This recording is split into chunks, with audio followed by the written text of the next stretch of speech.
नमस्कार, बहुत स्वागत है आप सभी का स्वराज एक्सप्रेस में। आप देख रहे हैं हमारा खास प्रोग्राम जनता मांगे जवाब। मैं हूं आपके साथ संयम जैन। मध्य प्रदेश में लव जिहाद के मामलों का दायरा अब सिर्फ व्यक्तिगत संबंधों तक नहीं सीमित है। कुछ गिरोह इसे अपने नशे और अपराध के धंधे के लिए भी इस्तेमाल कर रहे हैं। भोपाल में पकड़े गए मछली परिवार और 2 विदेशी नागरिकों की गिरफ्तारी ने इसे अंतर्राष्ट्रीय स्तर का मामला बना दिया है। मध्य प्रदेश में 2020 से अब तक लव जिहाद से जुड़े 283 मामले दर्ज किए जा चुके हैं। प्रदेश में कठोर कानून होने के बावजूद ऐसे मामलों में कमी ना होना समाज में फैली गंभीर बुराई की चेतावनी है। यह सिर्फ कानून का मामला नहीं है, बल्कि युवा वर्ग और समाज के भविष्य के लिए खतरा भी है। तो सवाल यह उठता है कि इस समस्या का हल आखिर कैसे निकलेगा। आज इसी पर चर्चा करेंगे, लेकिन पहले देखिए आप ये रिपोर्ट।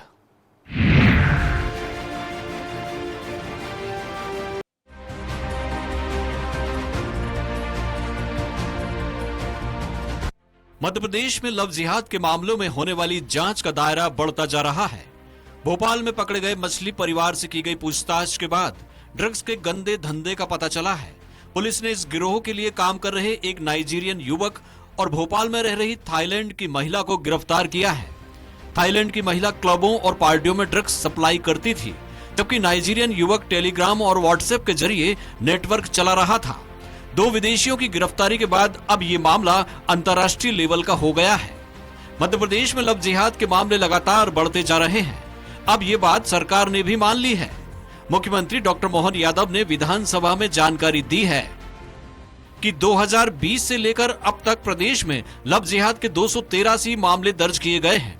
इनमें 18 साल से कम उम्र की 73 किशोरियां लव जिहाद की शिकार हुई हैं। सबसे ज्यादा 55 मामले इंदौर में दर्ज किए गए हैं। दूसरे नंबर पर भोपाल है, जहां 33 मामले दर्ज हैं।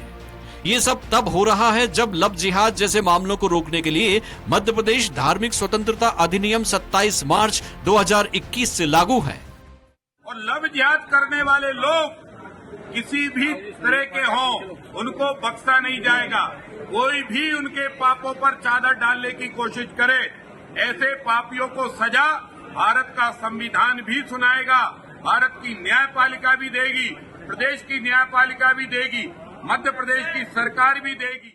मध्य प्रदेश एक ऐसी चुनौती का सामना कर रहा है जो न केवल कानून और प्रशासन के लिए चिंता का विषय है, बल्कि समाज की संरचना और युवाओं के भविष्य के लिए भी खतरा बन रही है।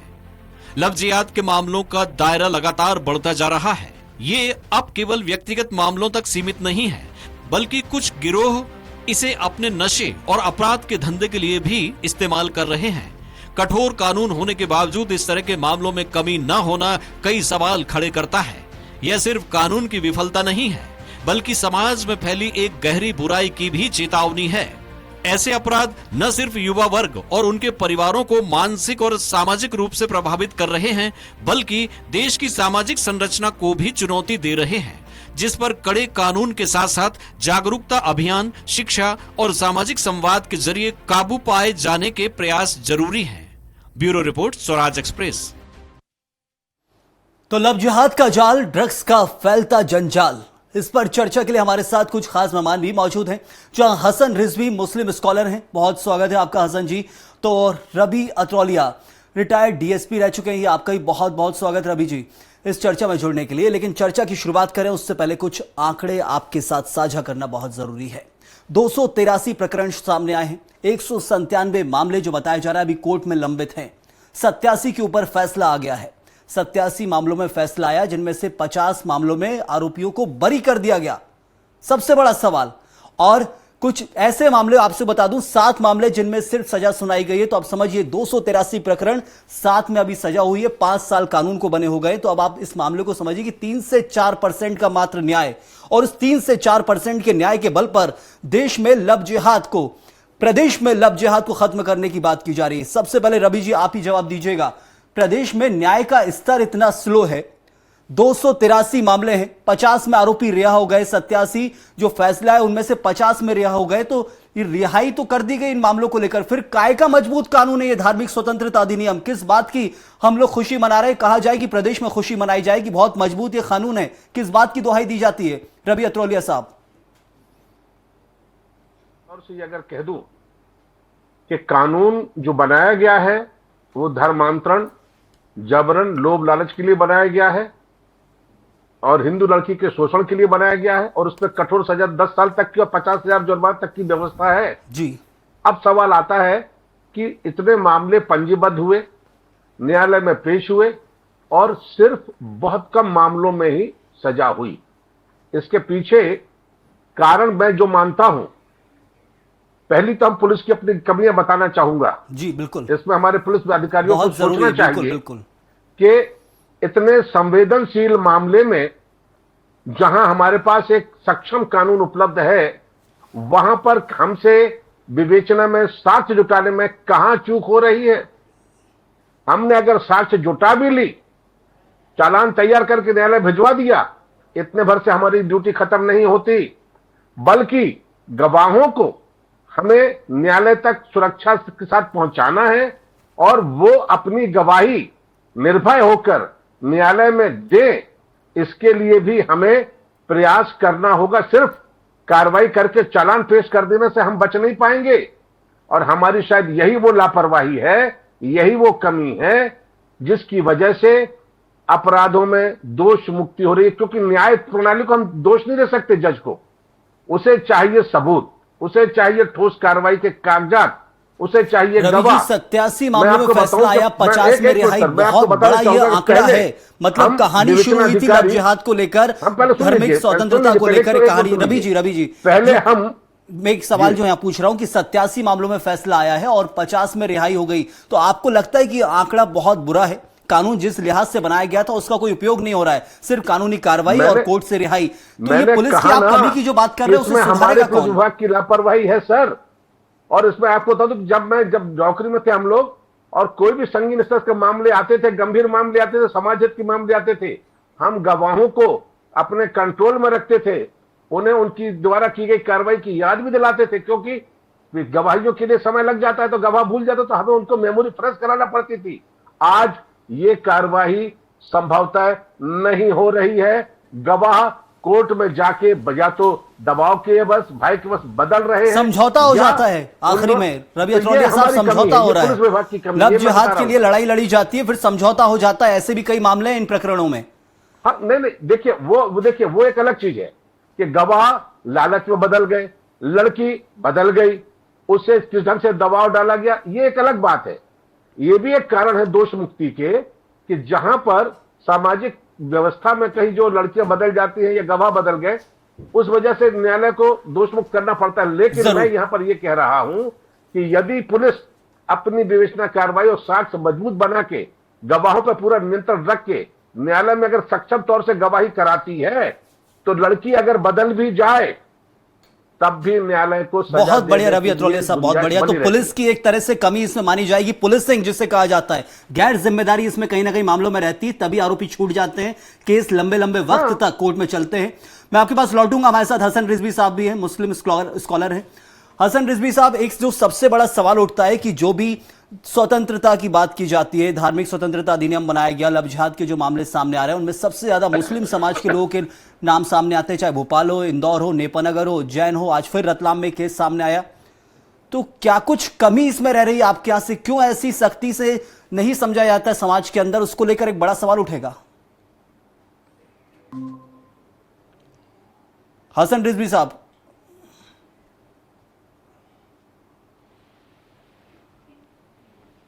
आवाज पहुंच रही है आप तक रिजवी साहब? जी हाँ, मेरी आपकी आवाज आ रही है। मेरा यही सवाल है कि जो एक तरह से कहा जाए लव जिहाद के मामलों में सबसे ज्यादा जो केस सामने आते हैं उसमें मुस्लिम समाज के लोगों के नाम सामने आते हैं, उन लड़कों के नाम सामने आते हैं, तो उसको लेकर क्या कुछ सुधार किया जा रहा है? समाज के अंदर कुछ सुधार का काम किया जा रहा है?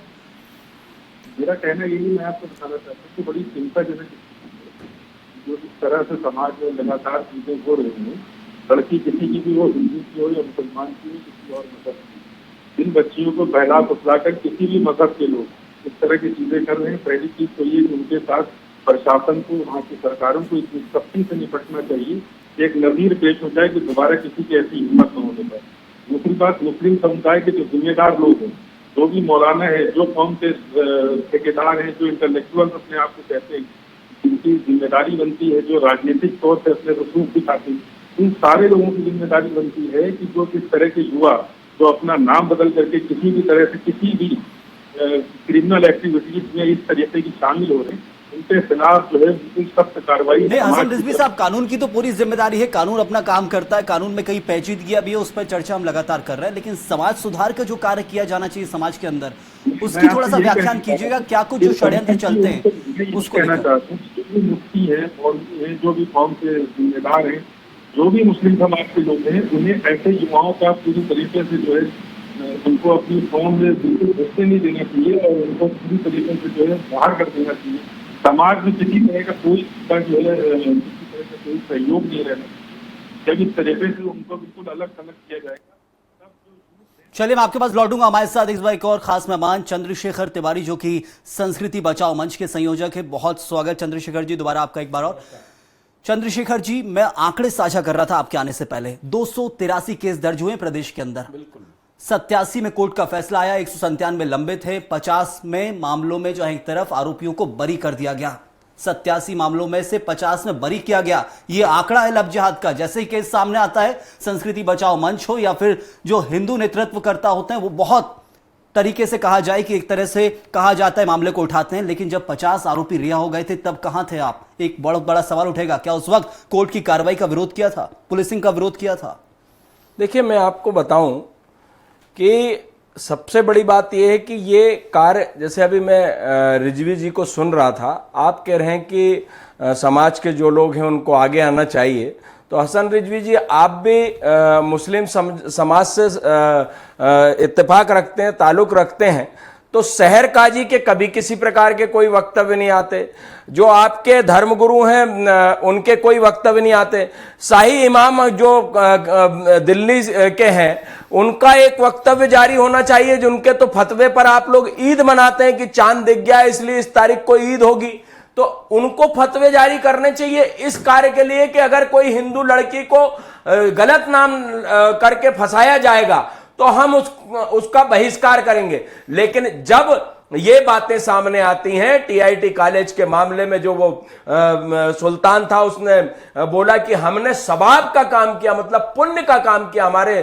सनातन धर्मियों में पुण्य आपके यहाँ सवाब कहा जाता है। तो अगर इस प्रकार की धारणा किसने पैदा करी, कहीं ना कहीं इस प्रकार की शिक्षा प्रदान की जा रही होगी ना, तभी तो। आप बताइए, अभी जो दिल्ली में जो घटना हुई, जिसको मारकर नीचे पटक दिया गया लड़की को, वो तो राखी बांधती थी, उसको साथ में जाती आती थी, क्योंकि हमारे यहां तो बहन भाई का रिश्ता, अगर इस कलाई पर एक चिंदी भी अगर हम कोई सनातन धर्म की स्त्री बांध देगी, चिंदी मतलब कपड़े का टुकड़ा, तो हम उसे जीवन पर्यंत उसकी रक्षा का संकल्प लेते हैं। जवाब लेते हैं। लेकिन रिजवी साहब, कितना इत्तेफाक रखते हैं चंद्रशेखर जी की बात की? उस बात पे आ रहा हूं। आपने कहा कि बरी क्यों हो जाते हैं? बरी इसलिए हो जाते हैं कि इनके 40-40, 50-50 वकील वहां मुस्लिम खड़े होते हैं, तो एक लड़की को बचाने के लिए, हमारे भी होते हैं, बिल्कुल, लेकिन दबाव बस उसके घरों को धमकी दी जाती, तेरे पिताजी को मार डालेंगे। तो फिर कानून कमजोर है, सीधा सा सवाल है। कानून अपनी हद तक मदद करता है, कानून आपके घर में आकर नहीं बैठ जाता, आप कंप्लेंट कर सकते हैं, इसके अलावा कुछ नहीं कर सकते। और हिंदू समाज इतना जो है हिंसावादी नहीं है कि मारने और काटने पर तैयार हो जाए। परिवार और समाज की बेइज्जती के कारण ये सब। चंद्रशेखर जी, कमजोरी निकालना बहुत जरूरी। क्या है कि हम लोग चर्चा भी बहुत सारी कर लें, लेकिन जो आंकड़े आते हैं ना, उन्हीं पर बात करेंगे। 87 में से 50 की रिहाई, अभी क्या ऐसे सुधार पाएगा? तो 15 साल पहले के मैंने आंकड़े आपके चैनल पे भी पेश किए हैं, जिसमें कि 2 लाख 5 लाख रुपए मस्जिदों से दिए जाते हैं। मैं सिर्फ जो आंकड़े साझा कर रहा हूं, 5 साल पहले जो कानून बना है, धार्मिक स्वतंत्रता अधिनियम, वो इसलिए लाया गया था लब जिहाद के लिए, उसका ये आंकड़ा है। आपको लगता है आंकड़े सुधारना जरूरी है? बिल्कुल सुधारना जरूरी है, और उसकी जिम्मेदारी बचाओ मंच को तब भी आना पड़ेगा कोर्ट की कार्रवाई के खिलाफ। भले कोर्ट के बचाओ मंच नहीं, धर्म गुरुओं को भी आना पड़ेगा, धर्म स्थलों को भी आना पड़ेगा, पंडित पुजारियों को आना पड़ेगा, साधु संतों को आना पड़ेगा, और जो साधु संत इसका कार्य कर रहे हैं उनका मैं सहर्ष स्वागत करता हूं। हसन रिजवी जी, कितना इत्तेफाक रखते हैं? चंद्रशेखर जी ने शुरुआत में जो बात कही थी कि क्या सुधार की जरूरत है, कैसे जो एक शहर काजी को क्या कुछ करना चाहिए, यदि समाज के लोग ऐसा कर रहे हैं तो उस पर क्या कुछ प्रतिक्रिया व्यक्त करनी चाहिए, उस चीज पर जवाब दीजिएगा।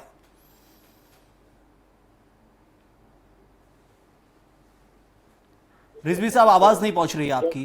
जो क्रिमिनल एक्टिविटीज कर रहे हैं, किसी भी तरह का कोई ऐसा वो कर रहे हैं, तो जरूरत है कि हम सबको ये खास करके समाज में मुस्लिम मुफ्ती है, मौलवी है, और इस तरह के लोग हैं जो इंटेलेक्चुअल, तो उन्हें आगे आना चाहिए, आ करके उसके खिलाफ उसमें जो है पूरा वो चलाना चाहिए, मुहिम चलानी चाहिए, उसमें कोई बुराई नहीं है। लेकिन बहुत सारे मामले ऐसे भी होते हैं, आप देखेंगे कि जो पहले तो बड़ा उसके झंझोरा पीटा जाता है कि इसमें साहब लव जिहाद हो गया, बाद में पता चलता है कि वो दोनों की अंडरस्टैंडिंग से उन्होंने शादी की, किसी बात को लेकर के बहुत ही मैरिजेस ऐसी होती है जो नहीं करती हैं, आगे तक नहीं करती हैं, तो उनमें कोई टूट तो एक ये ताना बाना सुन दिया गया, क्योंकि अभी जिस तरह की सरकारें हैं, जिस तरह का माहौल है, उसमें इस तरह के इल्जाम लगा देना बहुत आसान होता है। फिर उसके बाद इन चीजों रिजवी जी, मैं आरोप नहीं लगा रहा हूँ, मेरा कहना यह है कि आप भी मुस्लिम से ताल्लुक रखते हैं। जब कोई मुस्लिम देश पर अगर कोई अन्यंत्र देश हमला करता है तब तो फतवे जारी होकर इकबाल मैदान क्या पूरे भोपाल की रोडें भर दी जाती है और एक एक आदमी वहां पर प्रदर्शन के लिए खड़ा होता है। कभी इस चीज के लिए आपके समाज के लोग, आपकी भी जिम्मेदारी बनती है। आप जिस प्रकार से इतनी सकारात्मक बात कर रहे हैं, मैं आपका सम्मान कर रहा हूं और आपकी जिम्मेदारी बनती है कि आप बिल्कुल चंद्रशेखर, जवाब उनको देने दीजिए, जवाब देने दीजिए, समय कम है। मेरे को सब साहब 30 सेकंड में खत्म कीजिएगा। रवि अतरौलिया साहब, इससे पहले भी विधेयक में कह चुका हूँ कि जो भी जिम्मेदार लोग हैं उनको आगे आकर के इन चीजों के खिलाफ इत्तेफाक रख रहे हैं, मतलब आप चंद्रशेखर जी बात को जो कह रहे हैं उन सब चीजों को मान रहे हैं कि हाँ कार्रवाई करना चाहिए, समाज के लोगों को भी आगे आना चाहिए। हसन रिजवी साहब, बुराई अगर हमारे हैं तो हम सबसे पहले उस बुराई को खुद खत्म कर रहे हैं। बिल्कुल। रवि अतरौलिया जी, बहुत जरूरी आज इस बात पर चर्चा करना कि कानून की कमजोरियों पर कितनी बड़ी बातें कर लें हम लोग, कितनी चर्चा कर लें, जब फैसला आता है वो सिर्फ एक बार आता है। क्या सुधारा जाए, कहां जड़ में कमी है? खुद मुख्यमंत्री मोहन यादव कह रहे हैं कि मैं इस लव जिहाद के मामले में जो स्वतंत्रता अधिनियम कानून है उसके ऊपर फांसी तक की सजा का प्रावधान करेंगे। क्या कर लेंगे फांसी का प्रावधान करके, क्योंकि वो बरी हो जाएंगे। फिर जहां कोर्ट की कमी के कारण कहा जाएगा, गवाहों की कमी के कारण, सबूतों के अभाव में फांसी के प्रावधान से क्या डर पैदा होगा? क्या? बिल्कुल नहीं। आप इस बात को मान के चलिए कि पुलिस की अगर सक्षम विवेचना हो जाए तो सजा तक तो हम उसे पहुंचा देंगे, सजा भी दिला देंगे, मगर इस समस्या का जड़ से अगर निदान करना है तो इसके लिए मुस्लिम समाज के लोगों को आगे आना होगा। चंद्रशेखर जी ने जो कहा कि फतवा को वो बहुत महत्व देते हैं, तो इन्हें चाहिए कि अपने समाज में ऐसे तत्वों को, जो लड़के इस तरह की हरकतें कर रहे हैं, उस परिवार को प्रतिबंधित करना चाहिए, समाज से उनका बहिष्कार करना चाहिए, सोशल मीडिया पर आकर उन्हें अपनी बात कहना चाहिए कि ये इन्होंने गलत किया। अभी तक मैंने इन घटनाओं पर किसी भी मुस्लिम समाज के प्रमुख को इस तरह का खंडन करते हुए नहीं सुना कि भाई ये गलत हुआ है, ऐसा नहीं होना चाहिए। जबकि अब अगर मुस्लिम समाज इस बुराई से बचना चाहता है तो उसे अपने समाज के ऐसे तत्वों को जो फंडिंग कर रहे हैं या जो भी इस तरह के लफ्जुहात में झूठ, देखिए प्रेम विवाह करने में कोई नहीं, मगर जब प्रेम विवाह धोखे के लिए हो, तो जालसाजी के लिए हो, शोषण के लिए हो, ड्रग देने के लिए हो और धर्मांतरण करने के लिए विशेष रूप से हो, लेकिन एक चीज आपसे खास पता चल गई कि फांसी का भी प्रावधान कर देंगे तो लव जिहाद रुकेगा नहीं, क्योंकि रेप की सजा में भी फांसी तक का प्रावधान किया गया है। लेकिन होता क्या है, मध्य प्रदेश रेप के मामले में नंबर आ रहा है। जरूर मैं चंद्रशेखर जी आऊंगा आपके पास, रिजवी साहब से जवाब ले लूं। रिजवी साहब, कितने किए गए अब तक सामाजिक बहिष्कार? जो लव जिहाद में मामले सामने आ रहे थे, कितने बहिष्कार किए गए? तो 60% भरे हुए हैं। चंद्रशेखर जी आता हूं, कितने बहिष्कार किए गए अब तक? हसन रिजवी साहब, इस तरह के लोग जो हैं, जो मतलब इन चीजों में मुलविस हैं, तो उनके बारे में देखिए हमारे अपने आसपास तो ये दिखे नहीं, लेकिन जिन शहरों में हो रहा है, जहां पर भी इस तरह के लोग हैं, जैसे छाई है यूपी को, तो उसके गांव के लोग उसका बहिष्कार पहले से कर रखा था, लेकिन उसकी मिली भगत से देखिए, वहाँ के प्रशासन की मिली भगत से, वहाँ के लोगों की मिली भगत से वो कनक रहा था। उसके गांव की कम्युनिटी में किसी तरह का कोई लेना देना नहीं था, जैसा कि मैंने पता किया। तो आप समझ रहे, तो जहाँ भी पता चलता है लोग करते हैं, लेकिन ये कि वो बड़ी पैमाने में जो बड़े स्कॉलर हैं या जो बड़े मौलवी हैं, जो बड़े मौलाना जो फतवे देते हैं, वो नहीं करते हैं, जिसकी वजह से वो टीवी पे डिबेट में या मीडिया के जरिए पता नहीं चलता है कि इस पर क्या कार्य हो रहा है। लेकिन हम लोगों के सामने इस तरह का कभी भी कोई ऐसा मौका है फिर उसके खिलाफ हमेशा जो है बहिष्कार करना चाहिए। नहीं करना चाहिए, आप हर चीज में बोल रहे चाहिए चाहिए चाहिए, होगा तो चाहिए, और हुआ नहीं है। साथ में एक और रिजवी जी आपसे निवेदन करूंगा मैं कि जो आपके मुस्लिम लोग इनका केस लड़ते हैं, बहिष्कार जब हो तो शहर काजी ये घोषणा करे, ये फतवा जारी करे कि इनका कोई भी केस नहीं लड़ेगा और इनको समाज से बहिष्कृत किया जाता है, इनको किसी भी प्रकार से कोई सुविधा जरूर। मेरा एक सवाल आप ही से था कि इन मामलों में कितना जो राजनीति जो कहा जाए कि पार्टियों का भी एक बड़ा कर्तव्य होता है, राजनीतिक दल का। कानून बना दिए गए हैं, यदि वहां से देखा जाए कोर्ट से यदि रिहाई हो रही है तो क्या राजनीतिक दल जो सत्ता में बैठे उसे संज्ञान नहीं लेना चाहिए सरकारी वकील के जरिए कि आखिर रिहाई में हुई तो कमी कहाँ रह गई, उन मामलों को लेकर भी जहां ध्यान देना चाहिए। लेकिन भोपाल के मामले को लेकर मैं आपसे बात करूंगा, एक महत्वपूर्ण है मछली परिवार का जो भी मामला सामने आया है, उसमें कहा गया है कि मध्य प्रदेश के भाजपा के जहां प्रदेश अल्पसंख्यक कार्यकारिणी सदस्य है व्यक्ति और उसके परिवार के पास 90 करोड़ की संपत्ति आ गई। लव जिहाद चल रहा था, वहां पर यौन शोषण किया जा रहा था, ड्रग्स के जरिए लड़कियों को पहले फंसाया जाता है, लत लगाई जाती है और उसके बाद फिर लव जिहाद के केस सामने आते हैं। तो आखिर ये पल कैसे रहे थे? राजनीतिक रसूख भी तो पीछे था, उस पर भी तो चर्चा करना जरूरी है। चंद्रशेखर जी, देखिए, मैं आपकी बात का स्वागत करता हूं और आपने बहुत अच्छी बात कही और मुझे कहने में कोई परहेज नहीं है कि ये बात ऊपर तक जानी चाहिए और हमने तो अपने संगठन के माध्यम से जहां जहां बात पहुंचानी थी वहां पहुंचाई है। उसके पश्चात जो कड़ी से कड़ी कार्रवाई, और आप चिंता मत करिए, शीघ्र अतिशीघ्र आपको वो बिल्डिंग भी गिरी मिलेगी। नहीं, बिल्डिंग गिरना वो तो एक बता दिया, अवैध निर्माण 90 करोड़ की संपत्ति। इनके खिलाफ पूर्ण रूप से सारे सबूत जुटाए जा रहे हैं। हम लोग भी, जो हमारे पास भी जो भी जानकारी आ रही वो भी हम कर रहे हैं। और ऐसे मैंने लिखा है और ऊपर तक लेटर लिखा है कि 90 करोड़ की अवैध संपत्ति पर वैसे बुलडोजर चल गया। तो भंग करिए, चंद्रशेखर तिवारी साहब, भंग नहीं करते चंद्रशेखर जी, तो पता करिए कि इनके किस प्रकार के कारनामे हैं। चंद्रशेखर जी, 90 करोड़ की संपत्ति पर तो वैसे बुलडोजर चल गया, लेकिन सवाल यह है कि इनके पीछे कौन था? इनके जो पीछे, उनके खिलाफ भी कार्रवाई होगी। राजनीतिक दल, जो सत्ताधारी दल है उससी में वो जुड़े हुए थे, उन्हीं के कारण ये सब हो रहा था। उसमें कांग्रेस का भी एक नेता पकड़ाया है और भाजपा के भी लोग, भाजपा के संगठन में खुद हैं, भाजपा के सपोर्टेड, जिनने सपोर्ट किया है मुस्लिम उसको, मछली को, उनके खिलाफ भी कार्रवाई की जाएगी। कार्रवाई की जाएगी, लेकिन ये कि वो तो खुद बच गए। ये वही चीज हो गई कि एक तरह से पहले इस्तेमाल किया हथियार के तहत उनको, और जब लगा कि अब यार फंस रहे हैं खुद, तो खुद ही बुलडोजर चलवा के सारे सबूत में पानी फिरवा दिया। लेकिन ये राजनेता बच जाते हैं इस मामले में। सबसे बड़ा सवाल मेरा ये, वो खुद पालते हैं इन चीजों को और उसका बढ़ावा देने का खुद बच जाते हैं। चंद्रशेखर तिवारी साहब, देखिए, ऐसा है कि माननीय जो डॉक्टर रवि भाई साहब बैठे हुए हैं और अच्छे जानकार हैं, ये भी जानते हैं कि कानून जहां पर आड़े आ जाता है, जैसे मैंने पिछली एक आपकी डिबेट थी उस पर भी बोला था कि साहब हम बालिग हैं, तो यही कानून के साथ भी जो उस दिन बिल्डिंग नहीं गिरी, सुप्रीम कोर्ट के आदेश के कारण नहीं गिरी।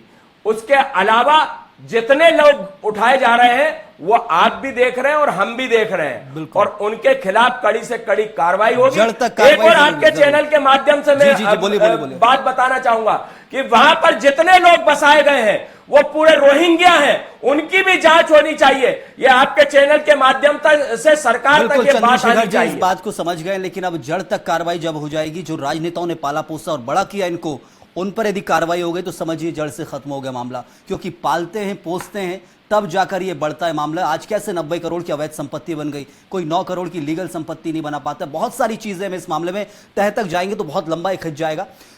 हसन रिजवी साहब, कैसे करेंगे सुधार? अंतिम सवाल आपसे मेरा है, कैसे करेंगे सुधार? क्या सिर्फ चाहते हैं से काम हो जाएगा या जड़ तक भी पहुंचा जाएगा, सुधारा भी जाएगा? क्योंकि आप बहुत सारी चीजों में कह रहे हैं होना चाहिए, होना चाहिए।